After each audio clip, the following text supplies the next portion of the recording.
Assalamualaikum viewers. We will discuss about the nucleotide hybridization today.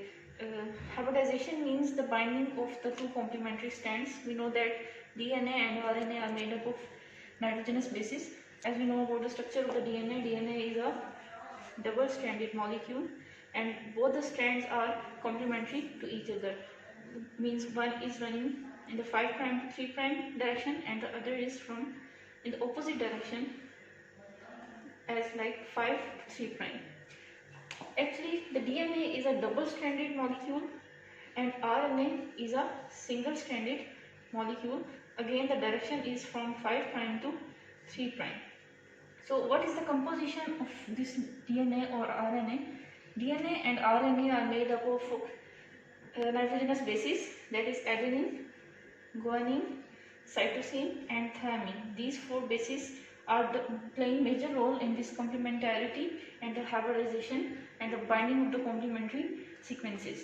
We know that the adenine base always base pairs with thymine and the bond is double hydrogen bond. Always hydrogen bond is shown by the dots, and the guanine always binds with the cytosine. Because adenine and guanine are the pyrimidines because they are double ring structures, and thymine and cytosine are called pyrimidines and they are single ring structures. Always a purine binds with the pyrimidine. So one side, if on the one side there is purine, the other side will be definitely a pyrimidine.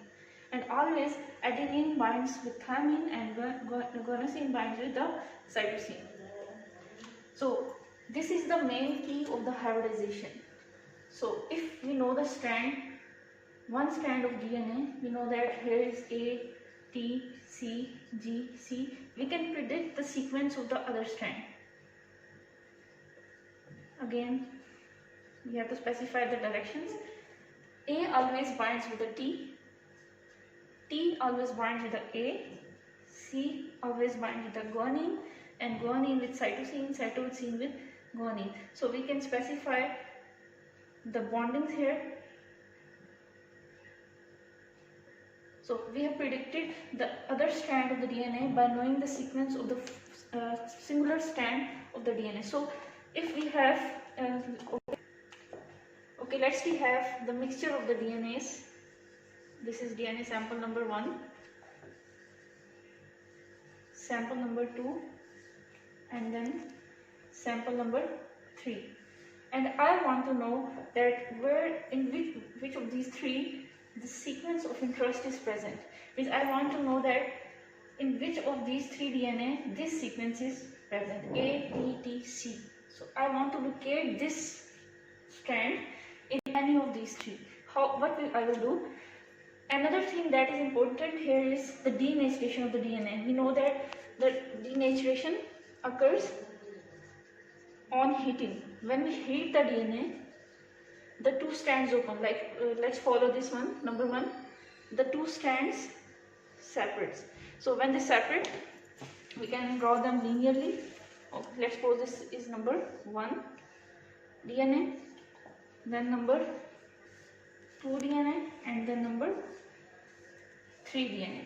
So when I will heat them, the double strand, as we have discussed earlier, that adenine will bind with the guanine, guanine will bind with the cytosine.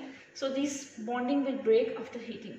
That's why the two strands will open up.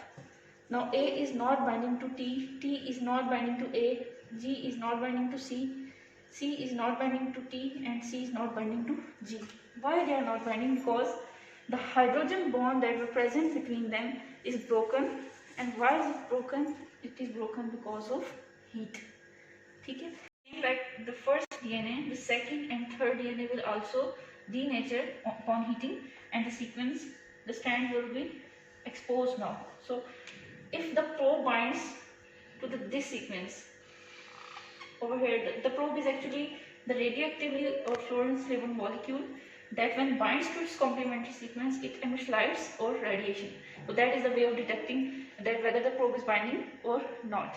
So suppose the probe is binding over here, and this is the two strands of the DNA number 2. That means that the sequence that we were trying to diagnose and we were trying to detect is present in the sequence number, DNA number 2. Why? Because the probe is binding over here. So actually the sequence of the probe was A, T, T, T and C. That means the sequence of the DNA over here will be A binds to T, T binds to A, T binds to A, again T binds to A and C binds to G. So this is the sequence of the DNA that the probe has detected and it is binding over here. So the DNA of interest is present in the sample number 2. So this is the basic principle.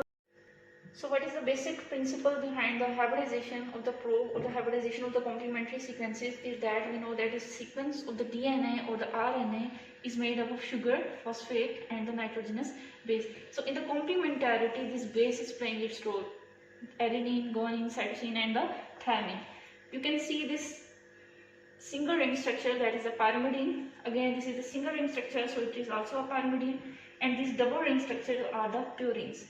If on the one strand there is pyrimidine, on the other strand there must be a purine.